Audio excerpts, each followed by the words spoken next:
പരീക്ഷാ ക്രമക്കേടുകളിൽ കേന്ദ്ര സർക്കാരിനെതിരെ പ്രതിഷേധിച്ചും വിദ്യാഭ്യാസ മന്ത്രി ധർമ്മേന്ദ്ര പ്രധാന്റെ രാജി ആവശ്യപ്പെട്ടും കോക്രോച്ച് ജനതാ പാർട്ടി ദില്ലിയിൽ നടത്തുന്ന സമരത്തിനെതിരായ പോലീസ് നടപടിയിൽ വിമർശനവുമായി നടൻ ടൊവിനോ തോമസ്. സമാധാനപരമായി നടക്കുന്ന ഒരു വിദ്യാർത്ഥി സമരത്തെ ഇങ്ങനെയാണോ നേരിടേണ്ടതെന്ന് ടൊവിനോ ചോദിക്കുന്നു.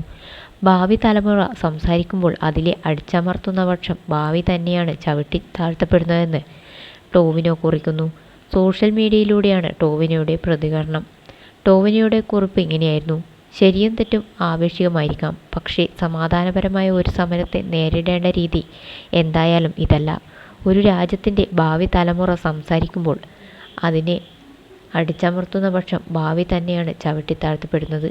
ഈ വിദ്യാർത്ഥികൾ എന്ത് തെറ്റാണ് ചെയ്തത്? അവർ എന്തെങ്കിലും വസ്തുവകകൾ നശിപ്പിച്ചോ? അവർ ആക്രമണത്തിലേക്ക് തിരിഞ്ഞോ? ഈ തരത്തിലുള്ള പരിചരണത്തിന് അവരെ അർഹരാക്കിയത് ശരിക്കും എന്താണ്?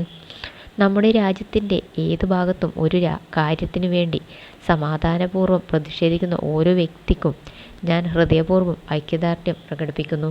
വിയോജിപ്പിനുള്ള അവകാശമെന്നത് ജനാധിപത്യത്തിന് ഒരു ഭീഷണിയല്ല, മറിച്ച് ജനാധിപത്യത്തിൻ്റെ അടിത്തറ തന്നെ ഇതാണ്. ഇനി എൻ്റെ ദേശീയബോധത്തെ ചോദ്യം ചെയ്യാൻ വരുന്നവരോട്, നിങ്ങളെക്കാൾ നന്നായി എനിക്ക് എന്നെ അറിയാം. മനുഷ്യത്വമാണ് എൻ്റെ രാഷ്ട്രീയം, സമാധാനത്തിലാണ് എൻ്റെ വിശ്വാസം. ജയ് ഹിന്ദ് എന്നാണ് ടൊവിനോ തോമസിൻ്റെ വാക്കുകൾ. ബിഗ് ബോസ് മുൻ താരങ്ങളായ രഞ്ജിനി ഹരിദാസ്, ദിയാസന എന്നിവർ സമരത്തിന് ഐക്യദാർഢ്യം പ്രഖ്യാപിച്ച് ദില്ലിയിലെത്തിയിരുന്നു.